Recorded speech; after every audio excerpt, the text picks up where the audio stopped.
Sarah had not eaten in 3 days. Not a slice of bread. Not a handful of crackers. Not even a cup of dirty water from a tap she wasn't supposed to touch. 3 whole days, and the city didn't care. The city never cared. People walked past her every single morning in their clean shoes and their nice clothes, smelling of soap and fresh coffee, and not one of them stopped. Not one of them looked down. She was like a crack in the pavement to them, something you notice for half a second and then forget forever. That evening, the sky was turning orange and purple as the sun went down, and Sarah sat behind a large shopping complex with her back against a cold concrete wall. Her stomach was making noises that embarrassed her, even though there was nobody around to hear. Her shoes had a hole in the bottom. Her hands were rough and dry, and the thin gray blanket she kept folded beside her, the one she had found behind a hotel almost 8 months ago, smelled like rain and sadness. She was 29 years old, and she felt like she was 100. She closed her eyes and tried to remember what it felt like to sleep in a real bed, to turn on a tap and have hot water come out, to open a fridge and choose what she wanted to eat. Those memories felt like they belonged to somebody else now, like she had watched them in a movie a long time ago and the screen had gone dark. This was her life. And then, just as the last light of the sun was fading, something caught her eye.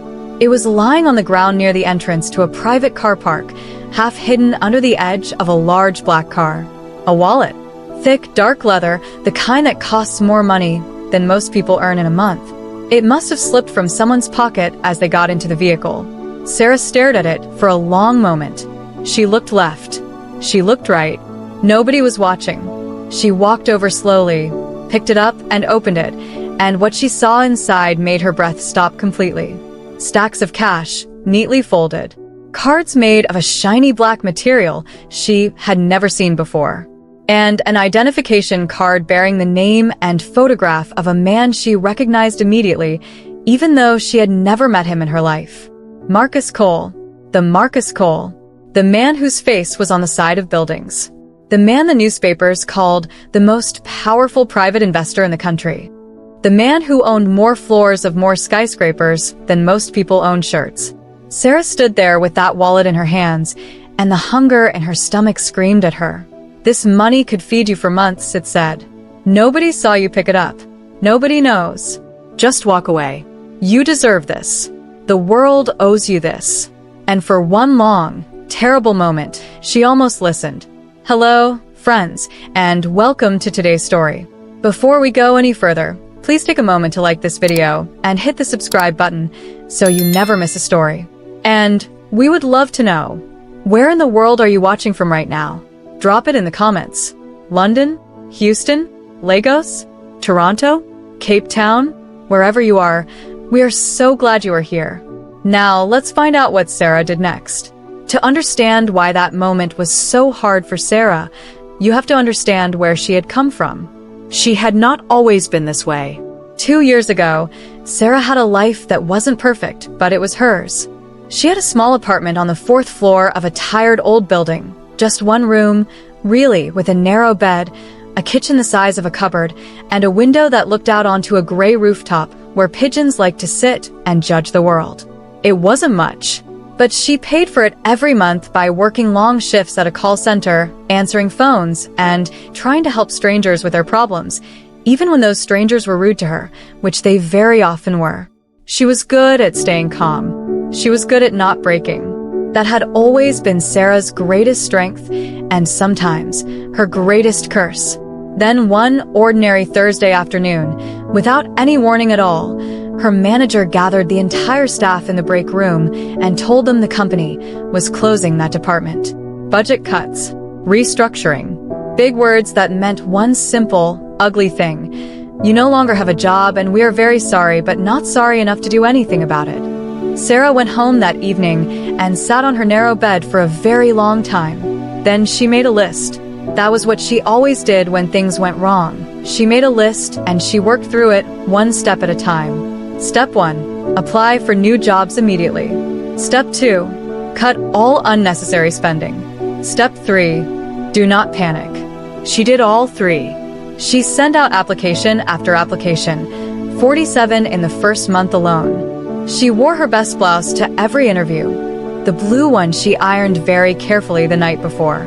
She smiled. She answered questions. She said thank you for your time at the end, even when she could see from the interviewer's face that the answer was already no. Nobody called back. The savings ran out after 2 months. The rent ran out after 3. And on a gray Wednesday morning, while she was out trying to hand in yet another application, her landlord, a large man with very little patience and even less kindness, changed the lock on her door and left 2 black bags of her belongings on the pavement outside. Just like that. 2 bags. 1 life. Nowhere to go. She had been on the streets for 22 months when she found the wallet. In that time, she had learned things that people in comfortable homes never have to think about. She knew which bakeries put their leftover bread near the back door at closing time. She knew which security guards would look away and which ones would shout. She knew how to make herself invisible in a crowd, how to fold herself small and move quietly and take up as little space as possible so that people would not feel the need to chase her away. She had also learned something else. Something that surprised her, actually. She had learned that even with nothing, even hungry, even cold, even invisible, she still had something that nobody had taken from her. She still knew right from wrong. It sounds simple, maybe even a little silly, but out on those streets, with nothing protecting you and nobody watching over you, that kind of thing matters more than you would think. Sarah had seen others in her situation steal. She understood why. She never judged them, but she also knew, deep in a quiet part of herself, that she was not going to become that. No matter how hungry she got, no matter how tired, no matter how much the world made her feel like she didn't matter, she was still her. And so, standing there in that car park with Marcus Cole's wallet in her hands, with all that cash, all those cards, all that power just sitting in her palms, she closed her eyes, took 1 slow breath, and made her decision. She was going to return it. But before we follow Sarah on that journey, we need to spend a little more time with her. Because you need to truly understand who this woman was, not just where she slept, but who she was inside, before you can understand why what happens next is so extraordinary. Sarah's world was small. It fit inside a few blocks and a thin gray blanket. Every morning, she woke up before the sun, while the streets were still quiet and a little safer. She would fold her blanket neatly. She always folded it neatly, even now, even on the street, and tuck it under her arm. Then she would begin her day. First, water. There was a public tap near the back of a bus station not far from where she slept. It wasn't warm, but it was clean. She would wash her face and her hands and feel, just for a moment, like a person again. Then food. This was harder. Some mornings there was bread from the bakery on the corner. The old woman who ran it, Mrs. Peters, would sometimes leave a small bag by the side door. She never said it was for Sarah. She never looked Sarah in the eye when she did it. But it was always there on the hardest mornings, as if somehow Mrs. Peters knew. Other mornings there was nothing. On those mornings Sarah walked. She walked for hours, past restaurants that smelled of things she could not have, past families eating breakfast through glass windows, past children eating biscuits from packets without even thinking about how lucky they were to have them. She walked until her legs ached and the hunger became a dull, familiar weight she carried like a second body. The city around her was rich and loud and constantly moving. Glass towers caught the morning light and threw it back in golden squares. Expensive cars slid through the streets like boats on a slow river. Screens everywhere showed advertisements for holidays and perfumes and things that cost more than Sarah had earned in her entire last year of work. She was invisible to all of it. People who wear good shoes do not look down. That was something Sarah had noticed very early in her time on the streets. The better the shoes, the higher the eyes. And so she had learned to exist in a space that most people simply did not see, below the line of their gaze, below the level of their concern. There was a young man named Thomas who slept near a car parked 2 streets away. He was only 23 and had a bad leg from an accident that had never been properly treated. Sarah checked on him every few days. She would bring him water when she could, or half of whatever food she had managed to find. Sometimes she sat with him for a while and they talked about small things. the weather, a funny pigeon that kept following him around, what they would eat if they could eat anything in the world. Thomas always said he would eat a full plate of jollof rice with fried plantain and chicken. He said it with such joy and detail that Sarah could almost taste it. She would say she wanted a bowl of pepper soup, hot, fragrant, thick, the kind her grandmother used to make when she was small. Those conversations cost nothing, but they meant everything. That was who Sarah was. Even with nothing, she gave what she could. Even unseen, she saw others. The world had forgotten her, but she had not forgotten the world, or her place in it as a decent human being. And it was that decency, quiet, stubborn, unshakable, that was about to change absolutely everything. Sarah stood in that car park with Marcus Cole's wallet in her hands for what felt like a very long time. The cash alone, she counted it quickly, her fingers trembling slightly, was more than $4,000.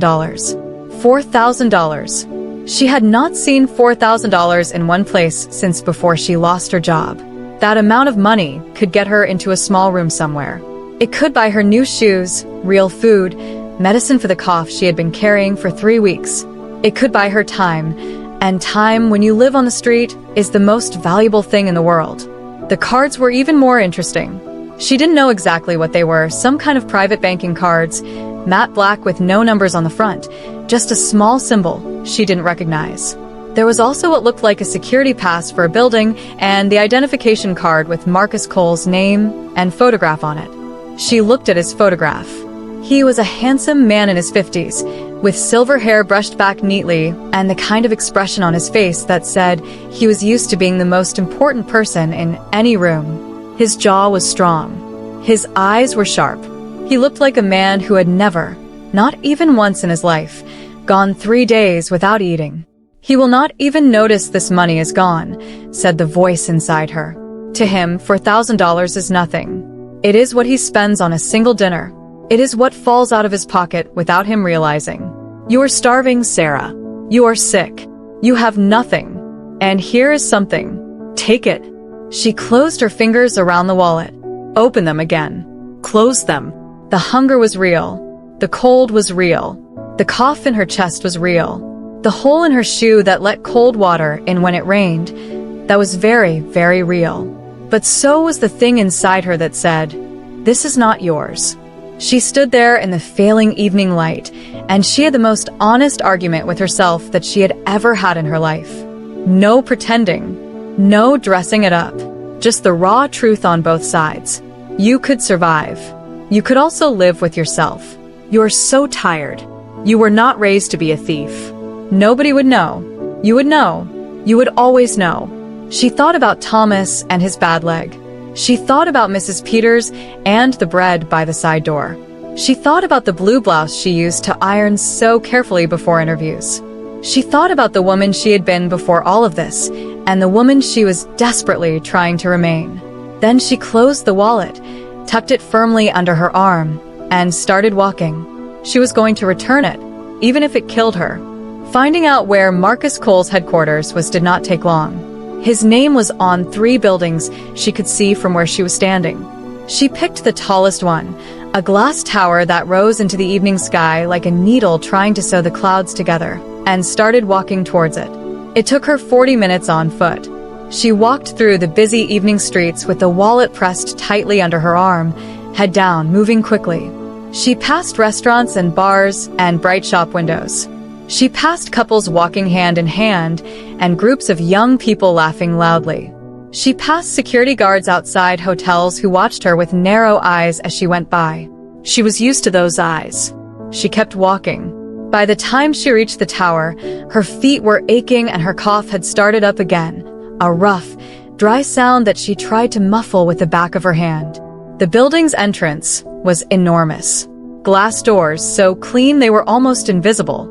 A polished floor inside that she could see even from the street, gleaming like a mirror. Plants in large pots that probably cost more than her old monthly rent. She pushed the door open and stepped inside. The difference in temperature was immediate. The lobby was cool and clean and smelled faintly of something expensive. Not perfume exactly, but the scent of a place where money lived. Soft lights lit the high ceiling. A long reception desk sat at the far end, staffed by two young people in matching dark uniforms. And between Sarah and that desk, two security guards who moved towards her the second she walked in. They were large men, both of them, with serious faces and the particular way of moving that says, "I have the authority to remove you, and I am not afraid to use it." "Can I help you?" said the first one. His tone said very clearly that he did not think he could help her, and also that he did not want to. "I need to return something to Mr. Marcus Cole," Sarah said. Her voice came out steadier than she felt. "His wallet.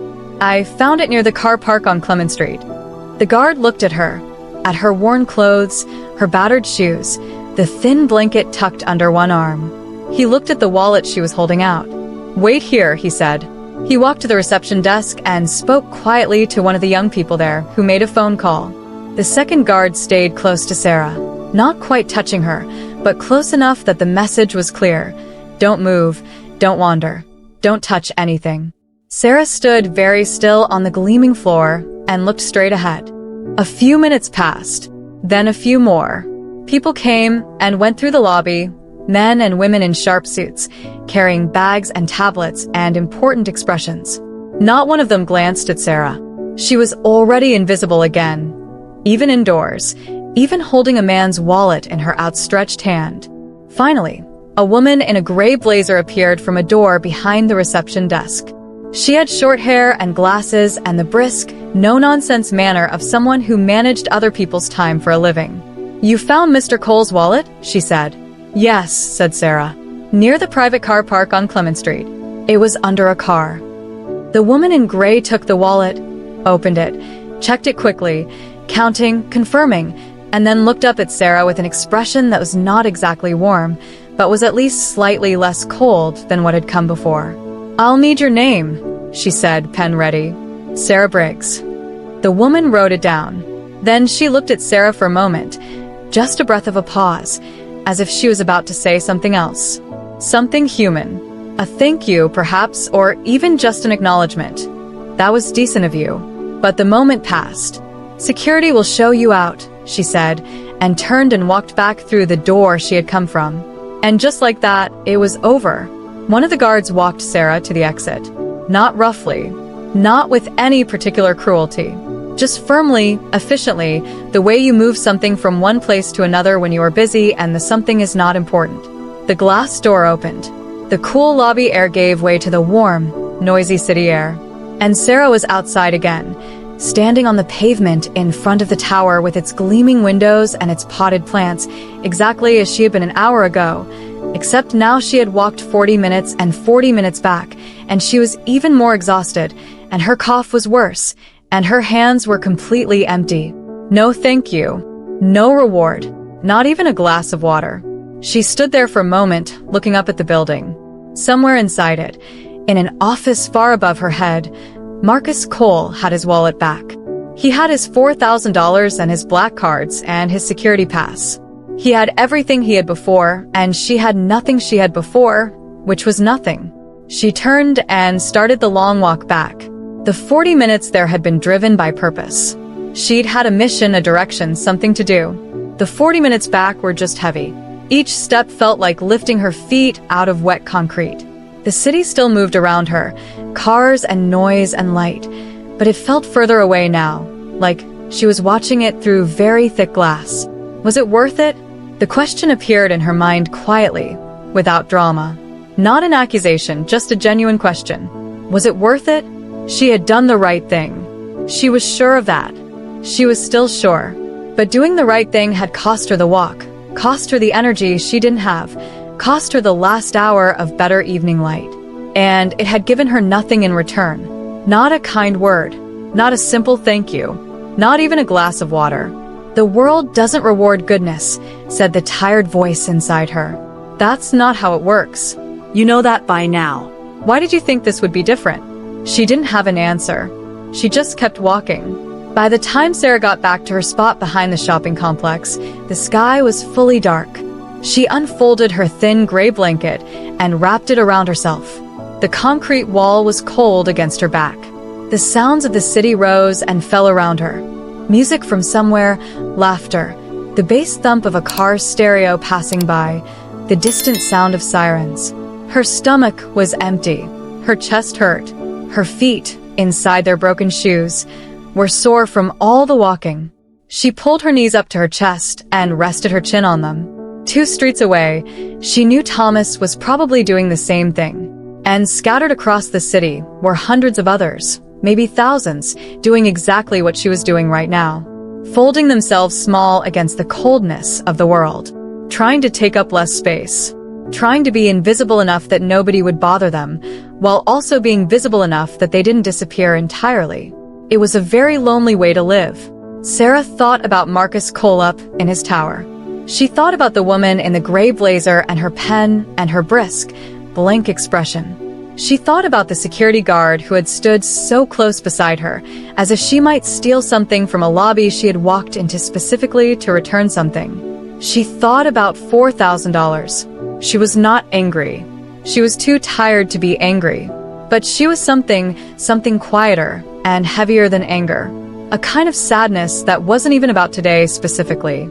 It was the sadness of understanding exactly how the world saw her, confirmed once again in a gleaming lobby with soft lighting and expensive plants. "You are nothing," the world had said. "Thank you for the wallet. Now leave." She coughed once into her hand, then again, then a third time, longer, rougher. She closed her eyes.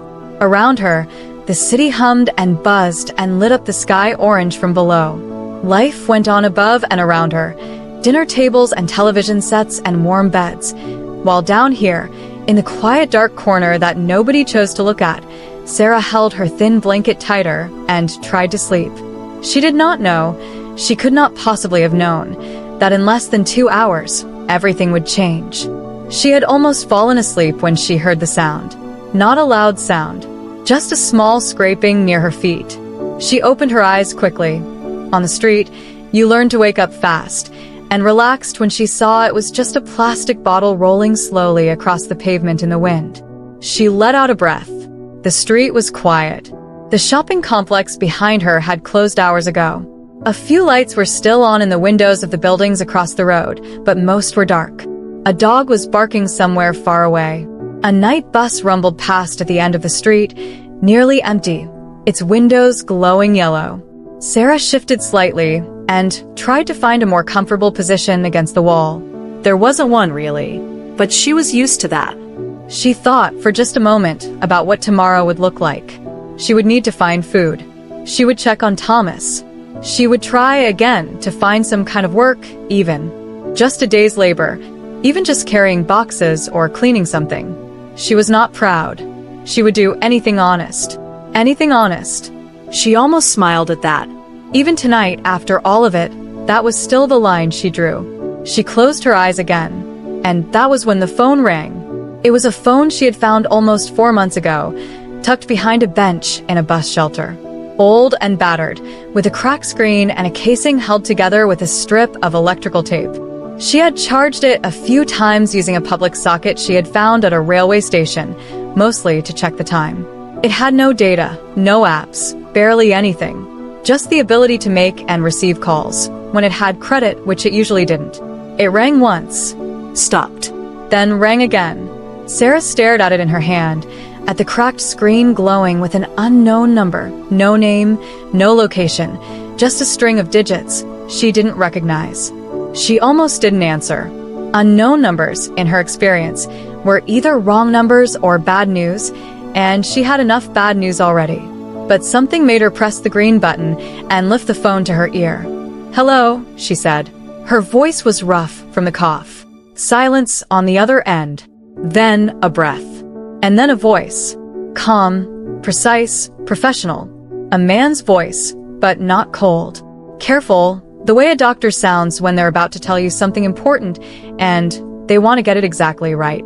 "Is this Sarah Briggs?" the voice said. She sat up straighter. "Yes." "Who is this?" "Miss Briggs, my name is Gerald Harmon.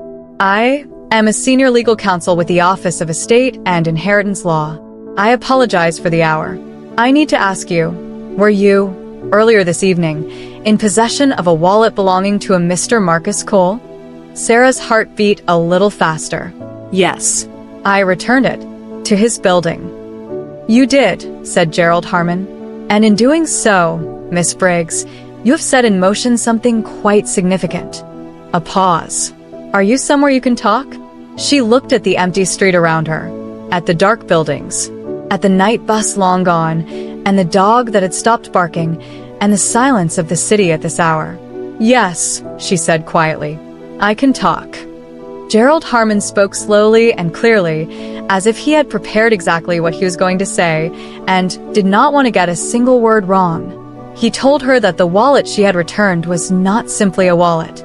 Inside it, embedded invisibly in the leather lining, in a way that could not be seen with the naked eye, was a biometric sensor. It was a tiny piece of technology designed to read DNA from the fingerprints of whoever held the wallet. This, he explained, was part of a legal system that had been set up almost 30 years ago by a man named Robert Ashford, a man who had been, in his time, one of the most powerful landowners and business figures in the country. Robert Ashford had died without a clear heir, or so everyone had thought. In fact, Ashford had left behind a legal protocol, a hidden system, sealed in law and managed by a small team of legal professionals that was designed to find his true heir. The protocol was triggered by a very specific thing, a biological match from a direct blood descendant. The biometric sensor in the wallet had been one of several such triggers placed in various locations, designed so that if a true heir ever came into contact with one, the match would be recorded and the protocol would activate. Sarah had picked up the wallet. Her fingerprints, her DNA, had touched the sensor, and the match had been confirmed. Miss Briggs, said Gerald Harmon very calmly, your biological profile is a direct match to the Ashford bloodline. You are the last living heir of Robert Ashford's estate. Sarah said nothing. The city hummed around her. I understand this may be difficult to process, he continued, but I need you to understand the significance. The Ashford estate includes assets and land holdings that have been held in legal trust for 28 years, pending the identification of an heir. That land, including the primary parcel on which several major developments were built in subsequent years, has been valued, with all accrued interest and legal obligations, at a figure that currently stands at several $100 million. The phone trembled slightly in Sarah's hand. Several hundred, she started, and stopped. Miss Briggs, said Gerald Harmon, and now his voice was even more careful. The land on which Marcus Cole's tower currently stands? It is built on Ashford land that legally belongs to your lineage, and has belonged to it for 28 years. She sat in the dark for a long time after he finished speaking. Gerald Harmon had asked if she could come to their offices first thing in the morning. He had given her an address, which she had repeated back to him twice because she was not sure she was hearing correctly. He had told her that from the moment she arrived, she would be under the protection of the legal office and that everything would be explained to her in full. He had been professional, patient, and completely serious throughout. When the call ended, Sarah looked at the cracked screen of the old phone in her hand. She looked at the dark street. She looked at her thin gray blanket. And then, very slowly, she started to cry. Not sad crying. Not the crying of pain or loss. Something different. The kind of crying that happens when something has been held inside for so long that when it finally finds a way out, it doesn't know what else to do. She cried for the 22 months.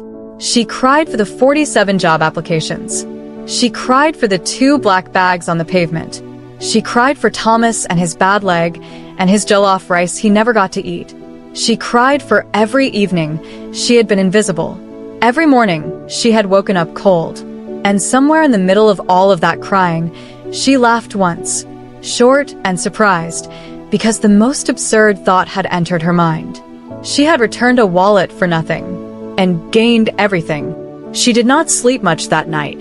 At 6 in the morning, she folded her blanket, neatly as always, tucked it under her arm, and walked to the address Gerald Harmon had given her. It took 30 minutes. She arrived 20 minutes early and sat on a step outside the building, her hands in her lap, watching the morning begin. At exactly 8 o'clock, the front door opened, and Gerald Harmon himself came to meet her. He was a tall man in his 60s with gray hair and kind eyes behind wire-framed glasses. He shook her hand with both of his. He did not look at her clothes or her shoes or the blanket under her arm. He looked at her face. "Miss Briggs," he said, "thank you for coming. Please come inside." Inside, things moved quickly.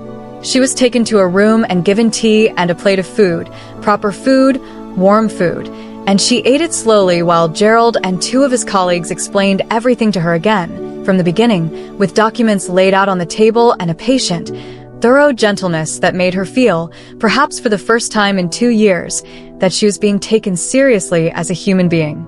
The Ashford estate was real. The legal protocol was real. Her connection to it, confirmed by both the biometric sensor and by old records that Gerald's office had held for nearly 3 decades, was real. By mid-morning, she had been matched with a legal team that would represent her interests going forward. By noon, she had been taken to a private residence, modest but warm, with a door that locked from the inside and a bed with 3 blankets, where she would stay while the legal process moved forward. By the afternoon, she had seen a doctor about her cough, which turned out to be a chest infection that was easily treated with antibiotics she had not, until now, been able to afford. She stood in the bathroom of the private residence and looked in the mirror for a long time. The woman looking back at her was thin and tired and still had rough hands and broken shoes. But her eyes were something else now. Something awake. Something lit from behind, like a window with a candle on the inside. "This is real," she told herself. She said it out loud, just to hear it. "This is real." Marcus Cole found out on a Tuesday morning. He was in a meeting when his assistant knocked on the glass door, an unusual thing, because his assistant knew better than to interrupt a meeting, and came in with a face that told him immediately something was wrong. She handed him a single folded piece of paper. He opened it, read the first line, and went very still. The meeting stopped. He read the paper twice, then a third time. Then he looked up at his assistant and said, very quietly, "Get me my lawyers. All of them. Now." The paper was a formal legal notice from the Office of Estate and Inheritance Law. It informed Marcus Cole that the primary land parcel on which his tower, his flagship building, the centerpiece of his entire portfolio, currently stood had been legally claimed by the confirmed heir of the Ashford estate. The claim was backed by biometric evidence, genealogical records, and 28 years of documented legal trust. The woman's name on the notice was Sarah Briggs. Cole's lawyers arrived within the hour. They spread documents across his conference table and argued back and forth in the sharp, quick language of people who were paid to find a way out of impossible situations. Cole sat at the head of the table and listened.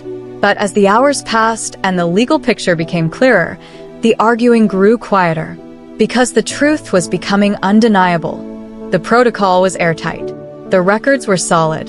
The biometric match was confirmed by 3 independent laboratories, and the Ashford land claim, dormant for 28 years, waiting patiently inside perfectly sealed legal documents, was entirely, completely valid. The woman he had dismissed without a second thought. The woman his security guard had stood over like she was a threat.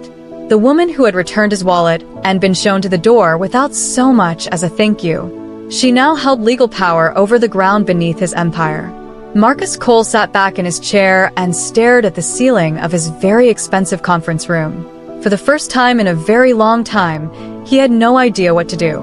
3 weeks later, Sarah walked into Marcus Cole's tower, through the same glass doors, across the same gleaming floor, past the same large, expensive plants. But everything was different. She was dressed simply, clean clothes, good shoes, nothing flashy. She had not tried to look like something she wasn't. She had just tried to look like herself, the best version of herself, the version she had always carried inside even when the outside had been worn and cold and hungry. Gerald Harmon walked beside her, along with 2 members of her legal team. The lobby was busy with the morning rush of the building, employees with coffees and lanyards, and the particular purposeful energy of people who worked in an important place. But as Sarah walked in, something shifted. Word had spread. In buildings like this, word always spread, and the faces that turned towards her were not the blank, dismissive faces she had encountered 3 weeks ago. They were careful faces, curious faces, and yes, respectful faces. The same receptionist who had watched the security guard escort Sarah out was at the desk. She looked up as Sarah approached, and for a moment her professional composure slipped just slightly, a flicker of recognition, and something that might have been embarrassment. "Miss Briggs," she said, "Mr. Cole is expecting you." Sarah nodded politely. "Thank you." They were shown to the lift. They rode up to the top floor in silence. The doors opened onto a wide, bright space with floor-to-ceiling windows and a view of the city that stretched all the way to the horizon. And there, standing in the middle of that view, was Marcus Cole. He was taller in person than his photograph suggested. Still with the silver hair, still with the sharp eyes. But those eyes, when they met Sarah's, carried something they had not carried in his photograph. Something uncertain. Something that might, in a man less careful with his pride, have been called humble. He crossed the room towards her and extended his hand. "Miss Briggs," he said. She shook it. "Mr. Cole," she said simply. And the meeting that would decide the future of an empire built on land that had always, legally, been someone else's, began. They sat across from each other at a long conference table. Sarah on one side with Gerald Harmon and her legal team. Marcus Cole on the other side with his lawyers. 4 of them, all in expensive suits, all with the tight, controlled expressions of people who were very good at their jobs and were currently finding those jobs extremely difficult. The view from the windows was extraordinary. The whole city spread out below them, glittering in the morning light. Sarah had never seen the city from this high up before. From down on the street, you couldn't see any of it clearly, just walls and doors and the undersides of things. But from up here, it all made sense. The roads connected. The parks appeared. The river cut a silver line through the middle of it all. This is what power looks like, she thought. This is what it feels like to be above it instead of beneath it. The lawyers talked for a long time. They used complicated words and showed documents with many pages and referenced legal clauses by number. Sarah listened carefully to all of it, and Gerald translated the important parts into plain language for her in quiet asides. The bottom line was this. The Ashford land claim was valid and unbreakable. Marcus Cole's tower and 2 smaller buildings nearby sat on land that legally belonged to Sarah's inheritance. He could challenge it, but his own lawyers were already telling him, quietly and without enthusiasm, that he would not win. The records were too clean. The protocol was too airtight. And the biometric confirmation was, scientifically speaking, beyond doubt. So the question on the table was not whether Sarah had these rights. The question was what she was going to do with them. She could demand full restitution, meaning Cole would have to vacate the buildings and surrender the land entirely, a process that would cost him hundreds of millions of dollars and potentially collapse the financial structure his empire was built on. She could seek a settlement, a large sum of money paid to her in exchange for a negotiated lease arrangement that let him keep operating on the land. She could pursue damages for the 28 years the land had been used without the heir's knowledge or consent. She could do all 3. Cole's lawyers made a careful, professional case for a negotiated settlement. They were smooth and composed about it, but Sarah could hear, underneath all the smooth, composed words, something that surprised her. Fear. Marcus Cole was afraid of her. The man who had everything, the tower, the empire, the silver hair and the sharp eyes, was sitting across a table from a woman who had, 3 weeks ago, been sleeping against a wall with a thin gray blanket, and he was afraid. The power in that room had shifted so completely that it almost made her dizzy. They broke for lunch at midday. Sarah was shown to a smaller room while the lawyers continued talking in the conference room. Someone brought her a plate of food, sandwiches and fruit, arranged neatly on a white plate, and a pot of tea. She sat alone at a small table by the window and looked out at the city while she ate. She thought about Thomas. She thought about him sitting in that car parked 2 streets from her spot, with his bad leg and his cracked sense of humor and his detailed description of the jollof rice he wanted to eat. She thought about where he was right now, this very moment, while she sat in this warm room on this high floor eating sandwiches off a white plate. He was probably cold. He was probably hungry. He was probably invisible to every person who walked past him today. She thought about all the others like Thomas. Not 1 or 2, hundreds. Hundreds of people in the city alone who were sleeping in doorways and alleys, who were folding themselves small against cold walls, who were hoping that Mrs. Peters would leave some bread by the side door, who were learning to be invisible because the alternative was too painful. She thought about herself 3 weeks ago, the cough in her chest, the hole in her shoe, the 40-minute walk back from Cole's tower with empty hands. And then she thought about what she had in her hands now. Not $4,000 in a leather wallet. Something much, much bigger. She had legal power over land worth hundreds of millions of dollars. She had the ability to make decisions that would affect not just her own life, but potentially the lives of hundreds, maybe thousands, of people. She could take everything and walk away rich. Nobody would blame her. After what the world had put her through, nobody would blame her for a single second. But she put her cup of tea down carefully on the saucer. What kind of person do you want to be? It was the same question she had asked herself in that car park when she found the wallet. The same question she had answered by walking 40 minutes to return something that wasn't hers. The same question that had, in a roundabout and extraordinary way, led her to this room, this tower, this table. She had answered it once already. She knew her answer now. When the afternoon session began, something was different. The lawyers settled back into their seats and began preparing to pick up where they had left off. More documents, more clauses, more careful language. But Sarah held up one hand quietly, and something about the way she did it, calm, unhurried, completely certain, made everyone stop. "I'd like to speak directly to Mr. Cole," she said. "Just him and me. Is that possible?" A pause. The lawyers looked at each other. Gerald gave her a small, steady nod. Cole studied her for a moment. Then he said to his lawyers, "Give us the room." They filed out reluctantly, both teams, until it was just the two of them in the big conference room with the floor-to-ceiling windows and the city spread out below. Sarah sat with her hands folded on the table. Cole sat with his elbows on the table and his fingers laced together, watching her. For a moment, neither of them spoke. Then Cole cleared his throat. "Miss Briggs, I want you to know that I had no knowledge of the Ashford land history.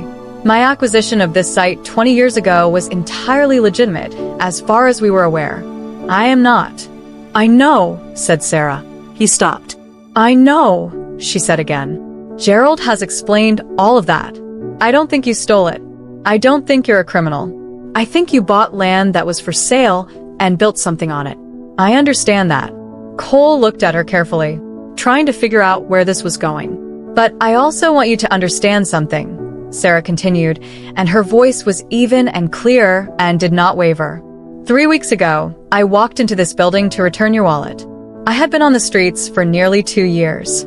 I was sick, I was hungry, and I had walked 40 minutes each way to do the right thing. And when I left, your security guard walked me to the door, and nobody, not one person in this building, said thank you." Cole said nothing, but something moved behind his eyes. "I'm not telling you that to make you feel bad," Sarah said. "I'm telling you so that you understand who I am and where I've come from. Because I need you to understand that what I decide to do with this," she gestured around the room, meaning all of it, the tower, the land, the power, "is not going to come from anger. And it's not going to come from wanting to hurt you. Then what is it going to come from?" Cole said, quietly, genuinely asking. Sarah looked at him steadily. "It's going to come from what I saw on the street. What I know is down there, right now, while we sit up here. People who are invisible. People who are cold and hungry and have been told, not with words, but with everything, with the way the world is built, that they don't matter." She paused. "I could take everything from you," she said. "Legally, I could. Your lawyers know it. My lawyers know it. You know it." Cole held her gaze. He didn't argue. "But I'm not going to," Sarah said. The silence that followed was long and full. Cole leaned back slowly in his chair. He was looking at her with an expression she hadn't seen on his face in any photograph or news article. Not the sharp, commanding look of a man who owned buildings. Something more open than that. Something that reminded her, oddly, of the way Thomas looked when they talked about food, present, real, unexpectedly human. "What do you want?" he said. And for the first time since she had walked into his tower, The question sounded less like a negotiating tactic and more like a genuine one. Sarah unfolded her hands and placed them flat on the table. "I want a partnership," she said. "Not a buyout. Not a settlement check I take and walk away from. A real partnership, where the Ashford land interest is converted into a permanent stake in the development portfolio on these sites. A stake that funds something specific." "What specifically?" Cole said. "Housing," said Sarah. "Not luxury housing. Affordable housing. A program that buys and converts properties in this city into accommodation for people who have nowhere to go. Not temporary shelters. Permanent, dignified housing. Run properly. Managed well." She paused. "And community centers. Places where people can get help finding work, help managing money, help getting medical care. Places that treat people like they matter. Because they do." Cole was quiet. "I also want," Sarah continued, "a fund. A named fund. The Ashford Foundation, with an annual budget drawn from the portfolio earnings. That fund supports people in crisis. It pays for emergency accommodation. It pays for job training. It pays for the things that people who have never been on the street don't think about. New shoes, bus passes, phone credit, a clean shirt for a job interview. The small things that make the difference between surviving and having a real chance." She looked at him directly. "I'm not asking you to give up your empire, Mr. Cole. I'm asking you to build something with me that is bigger than either of us. Something that changes what these towers mean to the city." Another long silence. Cole looked out of the window at the city below. From up here, you couldn't see the doorways and the alleys. You couldn't see the people folded small against the walls. But Sarah knew they were there. She had been one of them. When Cole looked back at her, something in his face had settled. "I dismissed you," he said. It wasn't quite an apology, but it was an acknowledgement, direct, unvarnished, and from a man like Marcus Cole, she understood what it cost him. 3 weeks ago, when you returned that wallet, I dismissed you without a second thought. "You did," said Sarah simply. "I won't do that again," he said. He extended his hand across the table. After a moment, Sarah took it. What followed was not fast. Nothing this size ever is. There were months of legal work and negotiations and documents and planning meetings. There were arguments about numbers and percentages and timelines. There were days when the whole thing felt impossibly complicated and days when small breakthroughs made it feel real again. Gerald Harmon navigated all of it with steady patience, and Sarah showed up to every meeting, every single one, prepared, focused, and absolutely clear on what she was trying to build. The Ashford Foundation was formally established 7 months after that first meeting in the conference room. It was not a charity, exactly. It was a living structure, designed not just to give, but to change. The housing program began with 12 properties in the first year, converted from abandoned office buildings into clean, well-maintained apartment units. By the end of the second year, there were 43. Each one had a building manager, maintained communal spaces, and a simple rule. Everyone who lived there was treated with dignity. Full stop. The community centers opened in stages, first 1, then 3, then 7. They were practical, warm, busy places. They ran job skills workshops and helped people write applications. They had computers people could use and phones people could charge, and a kitchen that served a hot meal every weekday. They had a small medical clinic staffed by volunteer doctors 2 mornings a week. They had people who knew how to listen. The fund, the part Sarah cared most deeply about, ran quietly and efficiently. No big announcements. No photographs for newspapers. Just money going to the places where it was needed, in the exact forms that people on the street actually needed it. New shoes, bus passes, phone credit, first month's rent, a clean shirt for a job interview. The small things that made the difference. Marcus Cole was not uninvolved. He had, to his considerable credit, done something that Sarah had not fully expected. He had become genuinely invested. Perhaps it was the confrontation in the conference room. Perhaps it was something he had been carrying for longer than he admitted. Whatever it was, he showed up. He attended the foundation board meetings. He pushed his own network, other developers, other investors to contribute. He was not the heart of it. That was Sarah. But he was a real part of it, and he worked at it honestly. There was one afternoon, about a year into the program, when Sarah walked through the first of the converted housing buildings with Cole beside her. They were doing a quiet inspection, checking in with the building manager, seeing how people were settling.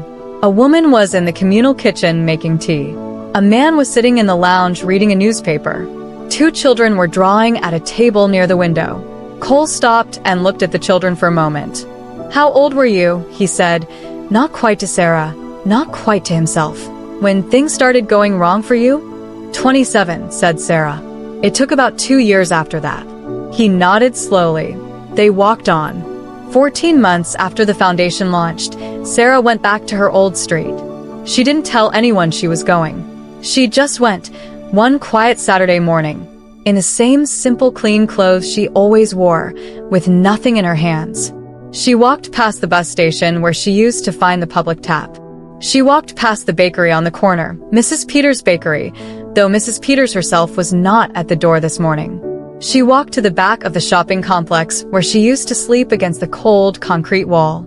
The wall was still there. The concrete still cold, she imagined, even in the morning sun. She stood and looked at it for a while. A pigeon walked past her feet with tremendous dignity and disappeared around the corner. She almost laughed. Then she went to find Thomas. He wasn't in the car park anymore. She had known he wouldn't be. She had found him herself 8 months ago and made sure he was one of the first people connected to the housing program. He had a room now in one of the converted buildings on the east side. A room with a window and a door that locked from the inside. He had started working just a few hours a week at first, stacking shelves at a shop nearby, and he was managing his leg with proper treatment for the first time in years. When she found him that Saturday morning, he was in the communal kitchen of his building, doing exactly what she would have predicted. Cooking. The smell hit her before she even got through the door. Jollof rice. Fragrant and rich, with the edges slightly caught the way it should be, with fried plantain browning in a pan beside it, and 2 pieces of chicken resting on a plate nearby. Thomas looked up when she walked in and broke into the wide, uncomplicated grin that she had always loved about him. "I told you," he said. "I told you that was the first thing I was going to make." She sat down at the kitchen table and he put a plate in front of her and they ate together, just the 2 of them, in a warm kitchen with a window that let in the morning light. She thought about pepper soup, hot, fragrant, her grandmother's recipe, and decided she would make it next time. The sun came up slowly over the city on a Thursday morning, the way it always did, indifferent to what had happened the day before, indifferent to what was coming next, just rising, just light, just the world beginning again. The towers caught it first, all that glass going gold, and then white as the angle changed. The river picked it up next, throwing it back in long ripples. Then the streets below, where the morning was already busy, delivery riders, early commuters, shop owners rolling up metal shutters, children being walked to school in coats and backpacks. Sarah stood outside the newest community center, the 7th one, and watched the street fill up. It was not a grand building. It was a converted warehouse, wide and low, with large windows that let in plenty of light. The sign above the door was simple, Ashford Community Center. No photographs of donors. No long list of sponsors. Just the name, and below it, in smaller letters, "Everyone is welcome here." People were already arriving. An older man with a walking stick who came every Thursday for the job club. A young mother with a small child on her hip who used the drop-in medical clinic. A group of 3 teenagers who came for the computer access and the free breakfast, and, she suspected, simply because it was somewhere warm and safe to be. A woman arrived at the door with nothing but a backpack and the particular expression Sarah recognized immediately, not a face she needed to be told about, because she had worn it herself for nearly 2 years. Cautious, tired, waiting to be told she was in the wrong place. Sarah walked over. "Good morning," she said. "Come in. Are you looking for somewhere specific or just somewhere to sit?" the woman said quietly, a little defensively. "That's fine," said Sarah. "That's more than enough. Come in." She held the door open, and the woman walked past her into the warmth. Sarah followed her in and let the door close softly behind them.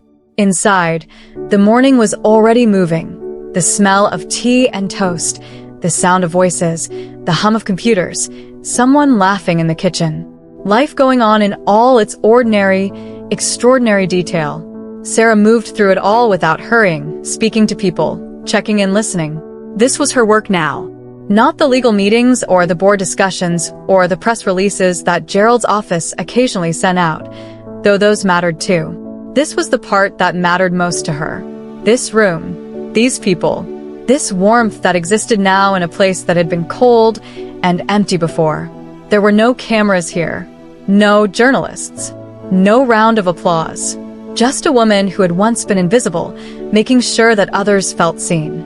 She thought sometimes, usually late in the evening when things had quieted down, about that night in the car park with the wallet in her hands, about the argument she had with herself, about the hunger that had screamed at her to keep it and the quiet, stubborn thing inside her that had said, "This is not yours." She had chosen the quiet, stubborn thing, and the quiet, stubborn thing had changed everything. Not in the way stories sometimes suggest, not in a straight line, not cleanly, not without difficulty. It had been hard. Much of it was still hard. There were days when the scale of the problem felt impossible, when one housing unit or one community center felt like placing a single drop of water against a drought.